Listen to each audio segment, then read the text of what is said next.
Hi. Hi. I'm so excited to see you finally. I know.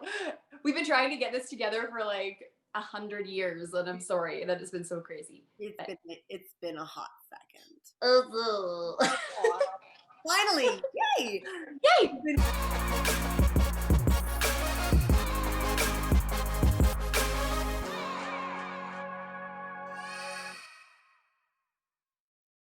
Perfect. Who needs a last name? I'm like Cher or yeah, Rihanna. Madonna.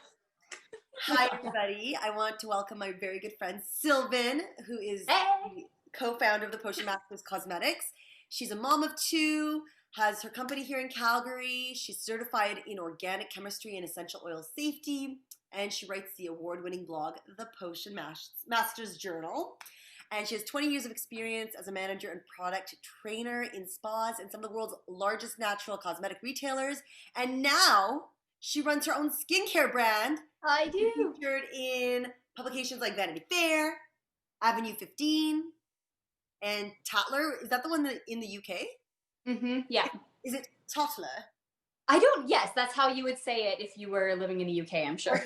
Tatler. No, that's too that's the American version. Tatler. So, hi. Hi. Miss you. So I miss you too, Juliana. So much. we're Gemini twins. We're both Gemini. Yeah, we sure are. So we might talk over each other a lot during this interview. We're both wearing crystals without planning, clearly. We both have plants in the background, clearly. We both love like scarves, but you're not wearing yours. That's okay. I'm not wearing mine today. I did a weird little thingamajiggity here. It looks cute. Is it a braid? I did a mini braid. I like it. Actually, it was in honor of you. I was like, what would Sylvan like? And then I just You're too sweet. and then talk about how we got to the Potion Masters, which really it's been a year and a half since you and I would say, man, within that year you gained quite a lot of traction and a lot of success in your business. And on top of that, you just had a baby when you launched the business. Yeah, I did. So I had my baby Fia, my second baby, I guess like 2 years ago. So we were kind of like planning everything and getting ready to launch everything just with Fia like strapped on me like 24/7. So she really started the business with us, and I just did everything with her in tow, and it was challenging, but it was really fun. So how did you function as a mom who doesn't sleep and it all of a sudden started like an empire? Because really you were getting orders coming in like left, right, and center, and you were doing the blog, and you're managing the website, and you were creating new products. Yes, well, you mentioned not sleeping. So one thing that I'm really lucky to have inherited from my father is I don't really have a need for that much sleep. Like 4 hours a night, I can totally get by. No big deal. It kind of like fuels me. And so so that's something I do a lot. Like the kids are in bed, and then I head out to my workshop and work all night, especially in that first year. We were really unprepared for how busy it was going to be. And so I would just work like 16 hours a day, come in for dinner, put the kids to bed, hop back out to the workshop, and just like make products all night. And so, yeah, I think that's how I did it in the start. And right now, it's all my mama. Like, I'm really lucky to have Mama Joy, who founded this business with me, living with me. We all live together. And so she really like watches the kids and takes care of the kids and hangs out with them, so I can spend a majority of my day working. So it works out really well, and we're like super lucky. So how did you come up with the name The Potion Masters? Well, okay, so my mom and I are both very magically inclined. Like, we're both very witchy. So they are our potions. Like, we're meditating over the batches as we're brewing them in our cauldron. And then I think my husband Renee was one day, he was just like, he was making fun of me for having so many like beauty things around, and he was calling them my lotions and potions, probably because it rhymes. And I was like, oh, that's cute. So I think it all just came together, and that's how we decided to name it. And it just fits our aesthetic. Like, we love potion-y things, magical things. We have cauldrons everywhere and crystals. And so having these bottles of product really look like little potion bottles was really appealing to us. Right. And your biggest thing about starting a cosmetic line was really to minimize the amount of fillers, chemicals. Like you wanted it Mhm. clean, clean, clean. Yes. Can you Yeah. just tell me like what makes your line of cosmetics different than most that are on the market? Yeah. So there's a lot of really beautiful, clean beauty brands. Sometimes I hate to use that word because I don't think that other things are dirty. You know what I mean? But I think it's just a way for people to differentiate the type of product that kind of suits their vibe, right? So there are these gorgeous brands. And what we wanted to do that was a little different is come out with like fully waterless products. Um, and there are also waterless brands out there that, like when you get your bottle of facial oil, that's a waterless product. If you use like a shampoo bar, that's a waterless product. And so what we kind of brought to the table that was a little bit different is with my history in skincare and in skincare science, I really have an appreciation for the need of your skin to have hydration from water and to have humectants and oils as well.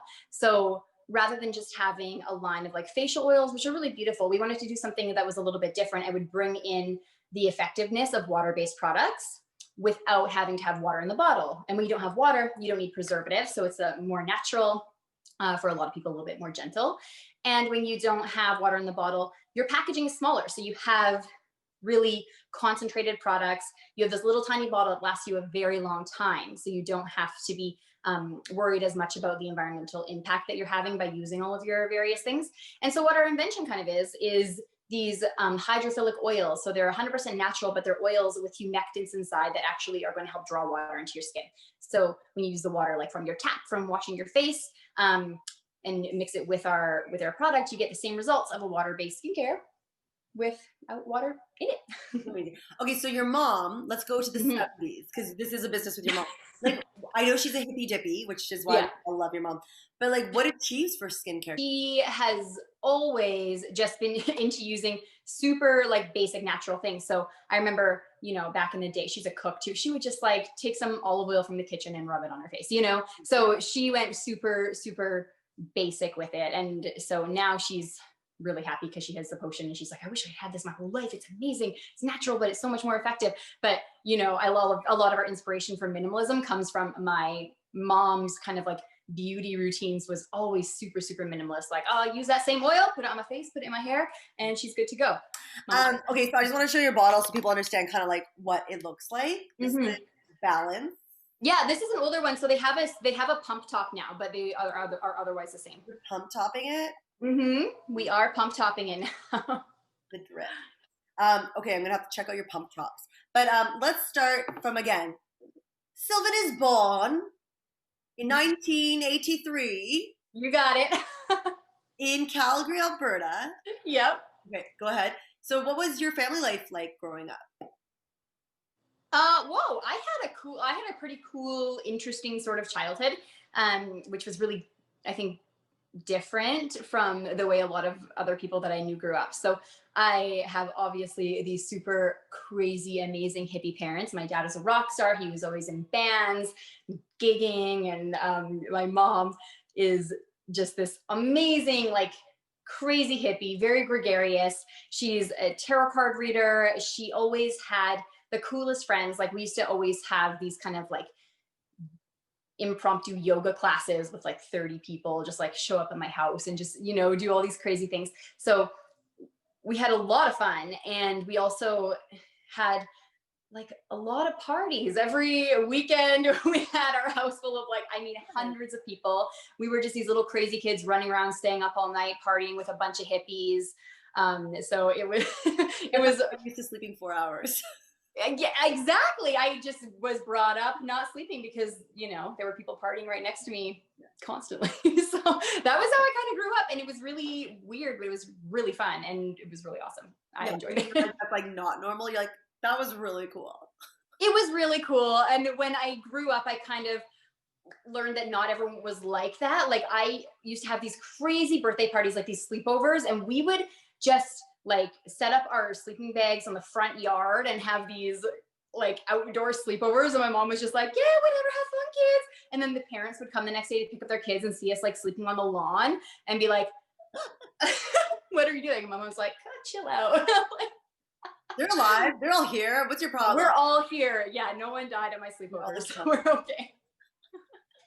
That's so awesome. Like those are I like know. dreams. My daughter would kill for like an outdoor front lawn sleepover party. It's just not. I know. I would never let my kids do that, but this was different. Like this was the 80s, and it was just really a different time, you know. So I think a lot of the things that the ways that our parents raised us back then would like not fly now. But I feel really fortunate to have experienced it because I think I don't know, it's cool. It was fun. I do think it's weird when you try to explain to a child, like once upon a time on the weekend, like all the kids just ran outside with their bikes, no helmets, and no cell phones, and then you knew to come home when the streetlights went out because it was just common sense that oh, it's night, better hit. Nighttime, go home, eat some dinner. But we were gone the whole day. Our parents didn't know where we were ever. And we would eat like berries and grass, like go to 7-Eleven and have a freezie that would like have lunch and Slurpees and you ended up at someone's house having macaroni and cheese just to grab a snack back on the streets. Mm-hmm. Yeah, those are the days. Freaking brilliant. So let's talk about what your elementary years were like. Oh yeah. So I mean, I feel like in some ways I kind of was leading a double life, you know, because so I was a dancer and I was, you know, you would live that life. So you're really busy with dancing. You have all these beautiful friends and you're kind of like a star. And I had this great life with my family and all their hippie friends. But when I was at school, I was pretty much always, I mean, like severely bullied and made fun of. So yeah, I know it was. So I don't know, it was really strange because I had on one hand, like such this beautiful childhood with so much fun and feeling really accepted. But then when I was at school, I never was. Like it was just really an awful experience, you know? Like, yeah, so it was really strange. And it would kind of carried on that way all through junior high and high school. I kind of started to have a small group of friends, but it was really interesting because I had these parallels of like having this world where I had so much fun and so many friends and felt like myself, and then having this world where I just felt like so beaten down, you know? Yeah. Like Yeah. really the yin and yang. Yeah, big time. You're like, if only you knew me after school. I know, right? But I think that's also probably why people didn't like me because I was like theatrical and just weird. You know what I mean? No, And I think it's just intimidation or jealousy. That's all it is. I mean, yeah, we'll think that. I think honestly, when it comes to like bullies, yeah, there's kind of two different things. Like people are either feeling really down themselves, right? So they are feeling not confident. And so it's kind of natural, I think, to try and like pull somebody else down to make yourself so you can climb on top of them almost and feel better about yourself. And then I think some people are just, you know, raised sometimes in unfortunate environments where maybe their parents model bullying for them and aren't nice to them or teach them that, you know, they have to be tough to be cool, like all of these things, you know. So I feel like it's really interesting because right now with all the like wokeness that's happening, like there seems to be this really beautiful move towards stopping that. And I think, I don't know, I'm not in school right now, but it seems like the kids think that bullying's not cool anymore, which I'm into. Yeah, and I like that the anti-bully day is pink shirt. Mm-hmm, me too. People made fun of boys if they wore like pink. It wasn't like, I'm like, yeah, pink is so cool now. Mm-hmm. I know. Doesn't matter. It's great that people can really be more accepted for how they are, the way they want to dress, and just who they are inside. I feel like that's becoming something that's more accepted. And I hope by the time my little girls are, I mean, my oldest is just starting school, you know, and so I hope by the time they're in these kind of junior high years that there have been a lot of bigger strides towards acceptance for all people. Right. But I also feel like our kids, that we need to teach them, if they feel like someone's putting them down, that they need to look at it not from their own little egotistical world too. Like I try to say to my daughter, like, well, maybe she's going through a really hard time at home. Like her home life, her home situation, especially now with COVID and a lot of divorces happening, a lot of tension in the home. And you know, just for them to be aware that it's not always about them. It could be that that person's really struggling. So it's kind of like totally the full spectrum of it. It really is. So when you were younger, we know you were in dance. You were heavily in dance. Mm-hmm. Yeah. Ballet, tap, jazz. All the things. Everything. Everything. What was your favorite style of dance? Um, I think I really enjoy ballet a lot. I still do. Like I always just wish I could just put my point shoes back on and get at it because I loved it so much. I think I was most talented though at tap. Like I ended up winning, I think, a Canadian national championship in tap, like when I was a teenager. So yeah, but I love ballet. I love watching ballet. I love the music. I love the feeling. Like I just love it so much. I love everything about it. Me I'm too. not very good at it, but I love it. Do you listen to classical music ever?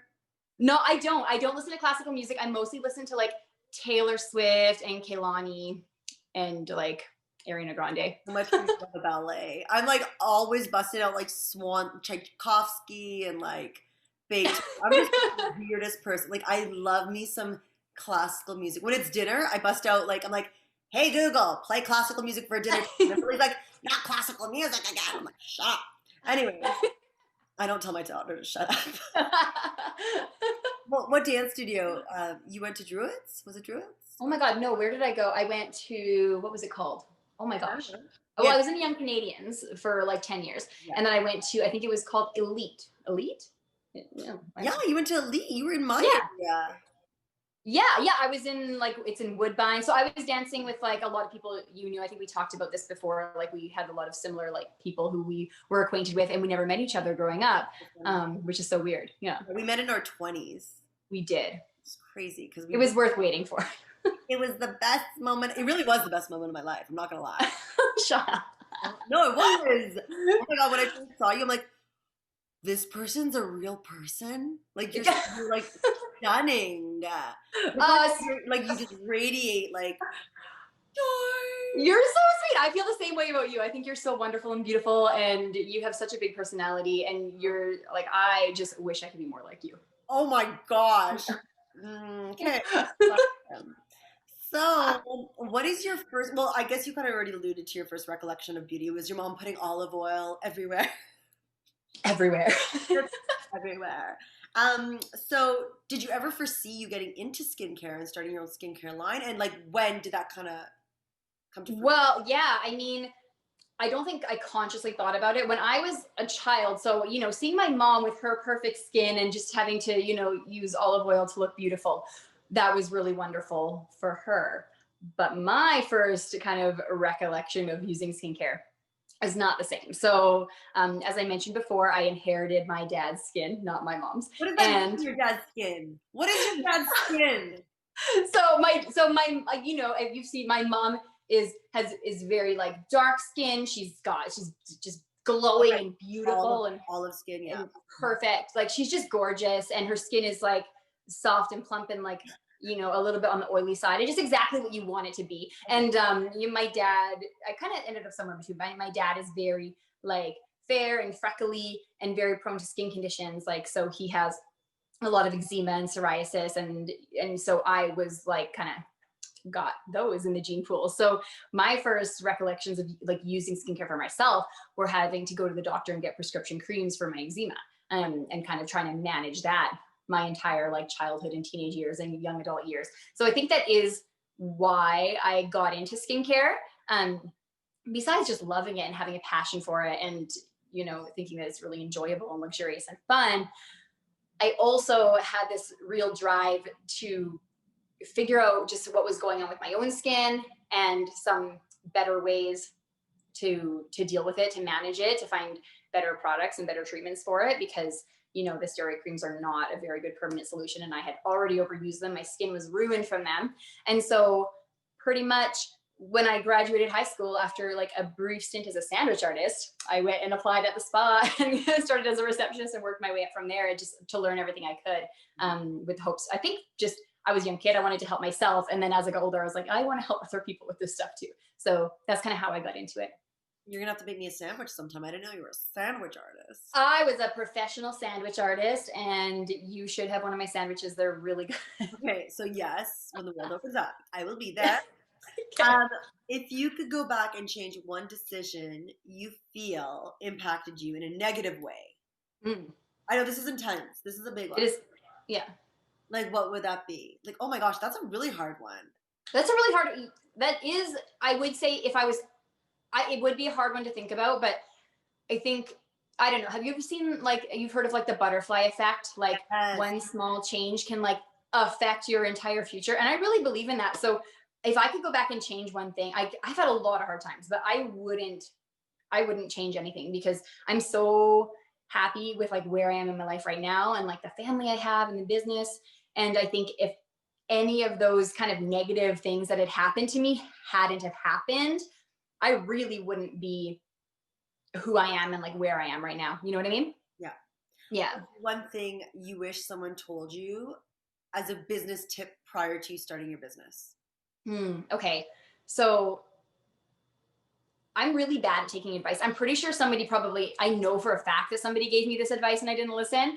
Um, but I wish that if I could go back to starting my business, I just wish that I had like reached out to other entrepreneurs who I knew about and respected and kind of looked up to for advice, like on all of these little things. I kind of am a little bit stubborn. So I was like, no, I can do it myself. And I would just go to Google and learn the thing I didn't know. And, and it was really difficult and did result in like a lot of mistakes happening, and when I was first starting, especially. And I wish I had just like swallowed my pride a little bit and gone back and like got in touch with the people who I know are Calgary entrepreneurs who are really cool and been like, hey, how do I do this? How do I start an Instagram account? Where do I get a business license? And just had someone to reach out to ask all of those little questions that come up and had a little bit of like set myself up with a little bit of a mentor. That's what I wish I had done. Yeah, I feel it's impossible because when you're a business owner, you're so slammed. I feel like those people wouldn't even have time. They'd be like, just Google it. Well, I don't know. I do it like I'm slammed now, but I do it for other people. Like I have lots of people reach out and they're like, will you help me with this? And I'm like, yes. I'm like up in the middle of But the I night, like think you replying to do their that messages. because you wish someone did it for you. Exactly. I think that's the main thing. I'm like, I really wish I had this. So I just want to be that person for other people when they need it. But you've also really launched your business in a time where it's a huge leap into the online cosmetic game. And Yeah. that's kind of where it's settling. So in a way, for Yeah. you to learn it, you may actually know more than your mentors in a way because Oh, yeah, no, well, think about it. A lot of businesses, when they have their brick and mortar, they're hiring a web developer, the person to run the SEO, the person who's going to run the social media, who's going to do the marketing, who's going to do you hire out those people because you're busy with your store. yeah. Because you had to transition onto the online world, you've learned the whole thing, the whole game. Yeah, and I'm not an online type of person. I mean, I consider myself to be quite a Luddite. I'm not a fan of technology. I'm not very good at it. Like I type like this, and I didn't have an You write Instagram your account blogs like before this? I type like this, and I didn't have an Instagram account before starting the potion. And I just like, it's just like not my specialty. So it was overwhelming because when we started the business, we really just wanted to like go out and have fun and sell things at festivals and, just read tarot cards and rub things on people and have a good time. And so that's what we were doing for the first, like year or so of having a business. And then when COVID hit, we really, really had to like move it online and really start building like an online presence and improving our website and, doing all of these things. So it was a major learning curve. But you can do anything if you try. Yeah, and I think that's a really great thing for any entrepreneurs that want to start off. I feel they always feel they need someone to kind of do it for them. But I think, because the whole world is online right now and it's still kind of like everyone's learning about it, learn it yourself because I feel when you start delegating other people to do it, you always have to follow up to make sure someone's doing it right. And it almost, you have to take care of their mess. Well, no, it's true. Yeah. And I think we had this conversation when you were starting your website. And I think like my main advice was like, if you can, like do it yourself because we had people kind of offering to make a website for us. And it was really tempting to just be like, yes, do it. I'm not comfortable with this, but taking it on ourselves and learning how to build this website ourselves from the ground up has been such a time saver and so much easier in the end because now we know how to take care of it. Like if something breaks, we can fix it. If it's just easier. You have to take care of your own website. You have to. Yeah, as a small business owner, and if you don't have millions in the bank, you have to. Yeah. Agreed. Agreed. What would you say is your greatest accomplishment of 2020? Okay. Well, honestly, kind of what we were just talking about, but as someone who's terrible at technology, being able to move our business from like completely in person to completely online and be successful at it is something I'm really proud of, because it's not something that I'm in any way good at or like a specialist in. Like I'm really not confident in that area. So I feel I'm more confident now, but I feel really proud of myself for just like taking the reins and learning the stuff and doing the thing. So that's really amazing. And I think like I also feel very proud on like a personal level of what I've been able to do with having my kids around. Like even though my mom takes care of a lot of the stuff, um, it's still, you know, it's a lot. You're kind of like momming all the time and doing the business all the time, and you're always at home and your kids are always with you. And you know, like it can be really overwhelming. And it's not, I think given the choice, like I would have had the kids like in childcare, you know, and just been able to focus on the business. And without having that possibility, it was really challenging, but also the most rewarding thing. Like I would not give up this time with my kids for anything. Like it's just been really amazing. And I just feel proud of myself for being able to do it without like totally having a breakdown. It's So the beauty of the chaos. it is. It's so much chaos, but it's like, it's so You want worth to tell it. the story of the day I called you and you're like, I got rid of all my furniture. All the chairs are gone. No, like, do you notice the dining table, everybody? How there's not one chair around the dining table? Please tell the story of when I called you and you had that it was listen, we all had mental breakdowns. It was maybe a mental breakdown, yes. You're like, I got rid of all my furniture. Okay. Because my baby was like climbing everything, and she's like a Sagittarius, and she is very adventurous, and she has no regard for her own safety. I mean, at all. She like climbs everything in the house. She's always like jumping off of things and hurting herself. And we just had to like get rid of everything she could climb. We're like, let's just put it all in the basement. It's in storage because we just can't deal with it. You cannot. That was amazing. No, it's hard. It was absolutely funny. So I know you've been like hustling, like no joke. Yeah. Like no joke. Like like because you're doing, and also the photography is stunning. Like you do everything. Yeah, we do everything. Like I'm like thinking one thing, you do everything. The photography, the potions, the manufacturing, the packaging, the website, the blog, the customer service. Oh my gosh, if someone needs to ask you a question, it's you. It's not a robot. Like it's insane. And and on top of that, we have to take time to like cast spells over everything that we make too. So yeah, we do everything. It's awesome. How long is the spell session? Well, I've actually uploaded some of them onto our Instagram, like on I think they're on our reels or our videos or something. But yeah, everyone's a little bit different. So we meditate over the batches as we're making them. And then once we have the finished batches and everything's bottled, we have different like incantations that we say over each kind of batch. Our bath spells, we have like a bunch, like 10 different spells for each one. And so we kind of like group them and say their spells over each one. So yeah, it takes a little while, but it's like the funnest thing that we do. So oh my goodness, I love that so much. Yeah. So what was that moment after all the chaos of like pounding that you're like, whoa, this, like, you really felt you accomplished something big, that you knew you were onto something big? I don't know. I would say I never really feel that way ever. And I don't think I ever will. Like no matter what I do, I always feel like it's never enough and there's always more. And it's really actually quite challenging for me to just like take a minute and feel comfortable in my success or whatever, you know? But I think that's also kind of why I'm successful, because I always drive myself. Like I never, ever, ever stop. But then I have mental breakdowns with my kids climbing the furniture. So I probably should take a breath sometimes. But I would say there's one thing that really, I don't know, I'm not going to mention who it was, but there's one kind of local business that I am really, really a huge fan of, and I very much admire like what they do, and I admire the founders. And they ordered a bunch of my products during Christmas, and I was just like, oh man, like I was just like crying, so happy, because I don't know if they were getting them for like staff gifts or something, because they're like quite a big operation now. But I was just like blown away. I was like, oh, I've made it. My heroes ordered my products, you know? So that was a big moment this Christmas that just like kind of made me take a second to be like, oh, It's No, really that's nice. so amazing. And then Yeah, it was what awesome. about you being featured in Vanity Fair? I mean, I don't know how many Calgary businesses make it onto the beauty page in Vanity. Yeah, I mean that was awesome too. And when they reached out to us, we were like, "Excuse me," you know.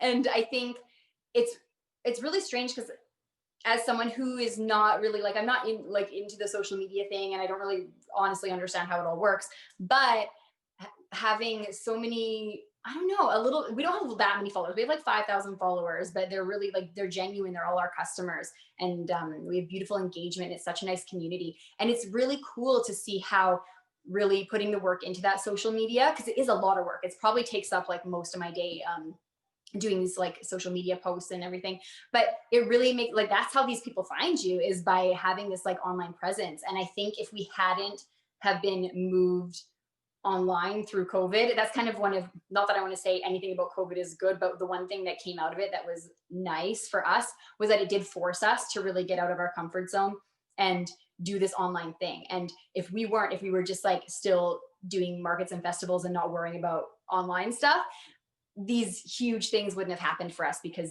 how would these people have ever knew that we existed, you know? So so that's one really good thing that I feel happy about. What is your favorite potion product?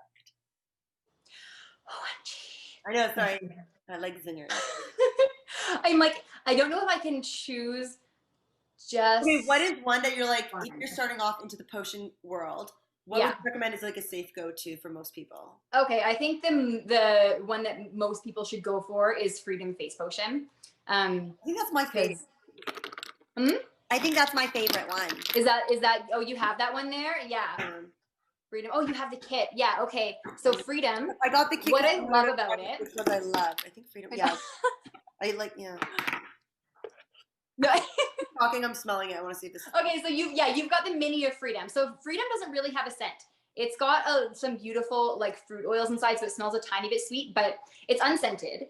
Mm-hmm. It is a very kind of like mid-weight texture, so it's good for pretty much all skin types. And you use it as both cleanser and moisturizer. So you can really have like just this one product. And that's kind of what we're about, is minimalism and reducing the amount of things you have to have. So Freedom is, which one are you smelling? What's that one? Clarity. I like the smell. It's very clear. Oh, I love the smell of Clarity too. Yeah, I love it. I love it so much. What is that smell? I'm actually freaking out. Oh, it has beautiful things inside. So that one has cedarwood, which is probably the main scent you're smelling, and it has rosemary. It has a little bit of ginger inside. So it's very like woodsy and refreshing. Is it edible? No. I never suggest that people eat. I know there are people out there who ingest essential oils. It's not something that I'm a fan of, so I wouldn't eat them, but it is very good for you. What would you recommend people do with the bottles when they're done with them? Oof. Yeah, so we use recycled bottles that we source locally, and they can just be recycled in your blue bin. So you can, like, we have a lot of on our blogs and our website, a lot of suggestions for like how to reuse each of our bottles, but they're also very easily recyclable, like in your municipal recycling. So you can, like, when you're done with it, when you're done reusing it, toss it in your blue bin, and they're glass and they'll be recycled easily and infinitely. That's awesome. Okay, so I just want to explain why I love the product. I think we've touched on it, but what makes it different than most moisturizers, like you said, there's no water, right? It is very concentrated. The whole idea is if you want to wash your makeup off, you splash a little water on, a little 2 drops. How many drops? 2 to 3? 1, 2, 3? Yeah, now we have pumps, well, for the bigger bottles, so I just do one pump for everything. And then just like literally massage, and the oil takes everything off, and then wipe it clean with a wet or a damp or a dry cloth. What do you do? So I usually use just like a wet face cloth, and it comes to the kit or the face potion itself comes with the face cloth. So you just use that. If you prefer like to not exfoliate, you can use little like cotton rounds, or you can buy like reusable little flannels. You just wipe it off gently with that. Yeah. And then I love that you're done. Like literally it is like a serum on your face. So you could top it off with a moisturizer if you want, or add a little more of the serum, depending on what you prefer. Yeah. It's so delicious. What I do is when my lips are dry, I actually take a little bit of oil and just dab it at night. Is that bad? Gosh, yes. No, you can totally do that. And this is a secret product that we're coming out with. Secrets. But we're coming out with like 5 new products over the next, over the spring, over kind of like March, April, May. And I'm really excited about everything. Crazy girl. Yeah. So This is one of them. It's delicious. what advice would you give to other female entrepreneurs? I mean, it could be any entrepreneur, screw female or male, like anybody who, like my daughter wants to start a business. Well, she's a female, but I'm just saying, what advice would you give to people, to any human being who want to do things? So I think, no. okay, so this is going to be a little bit of a story, but my uncle John, who is one of my biggest inspirations in life, he always gives me the best advice. Like, he has changed the course of my life many times through just like giving me some advice that I didn't ask for. But so this is going a little off track, but when my husband and I had been married for like a few years, maybe like 8 years or so, we went out to dinner with my uncle because he was in town.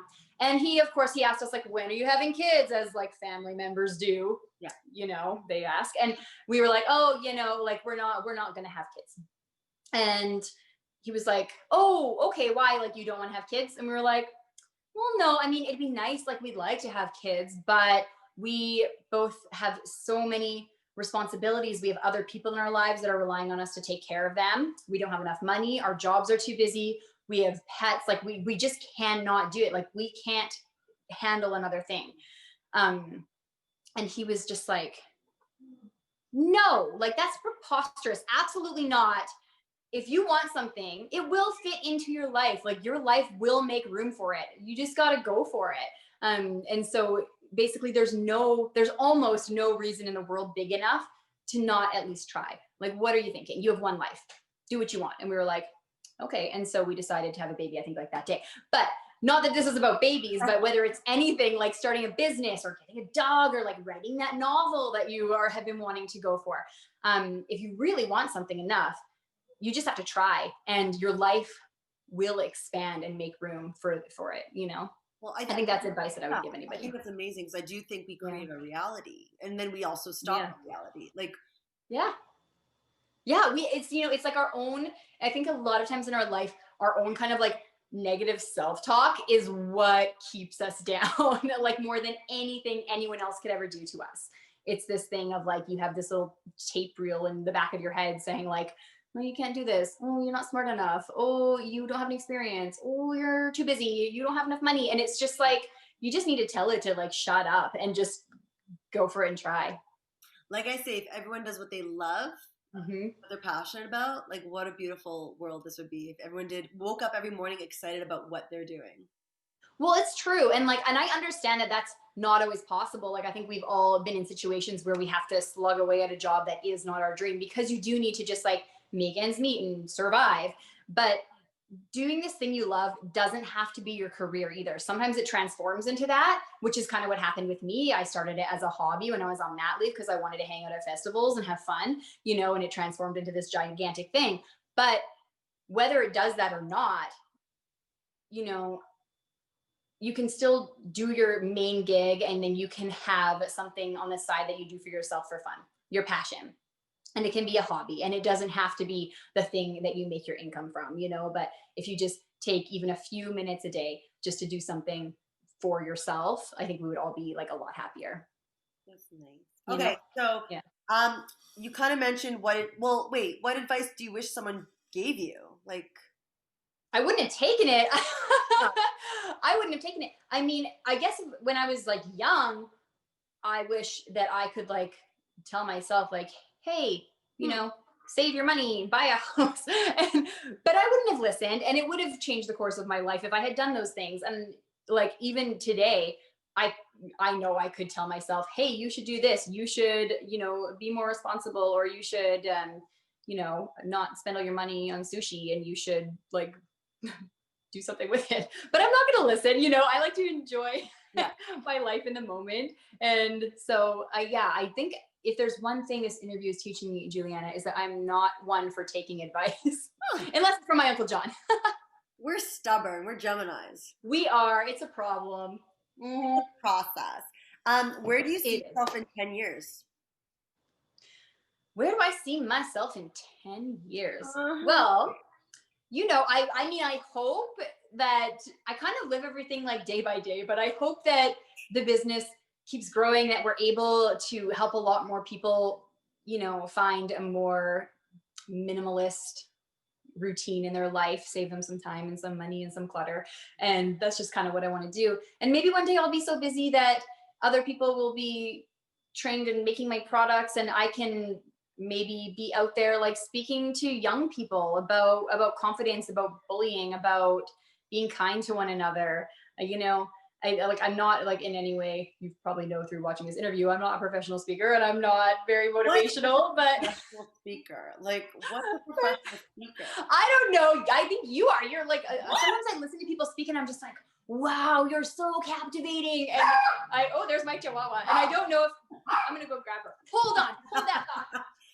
While Sylvan's walking away. No, just joking. So anyways, yeah. She put on her COVID-20.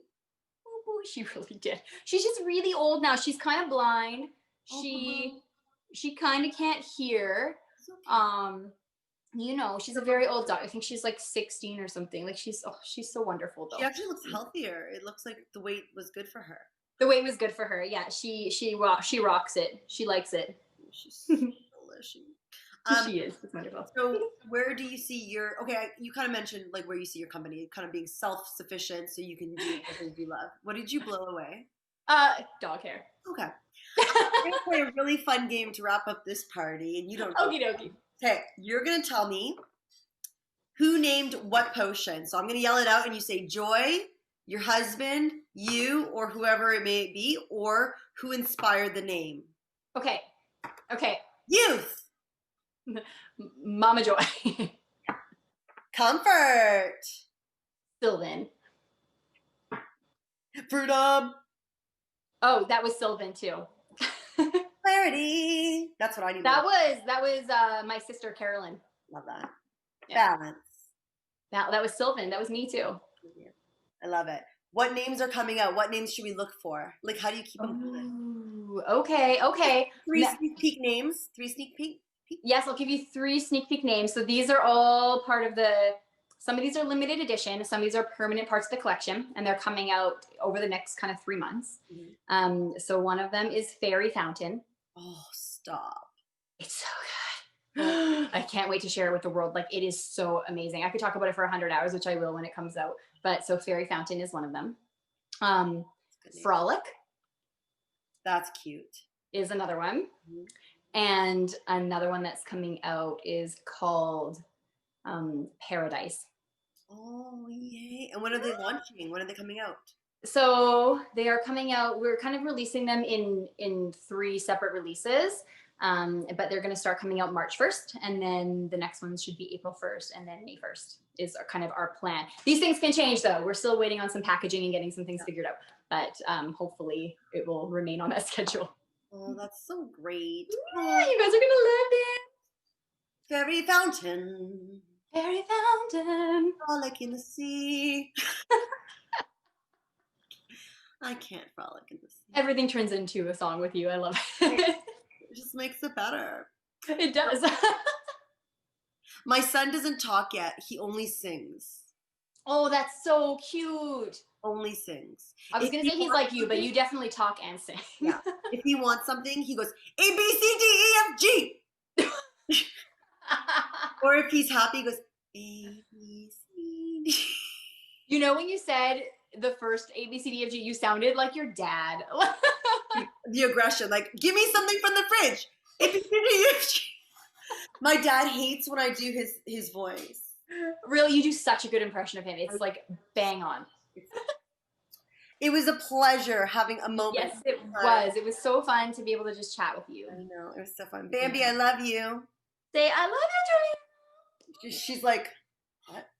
She's like, I want to go lay on the couch and bark at people again, Mom. Okay, well, I love you. Everyone can check out The Potion Masters on Instagram or www.thepotionmasters.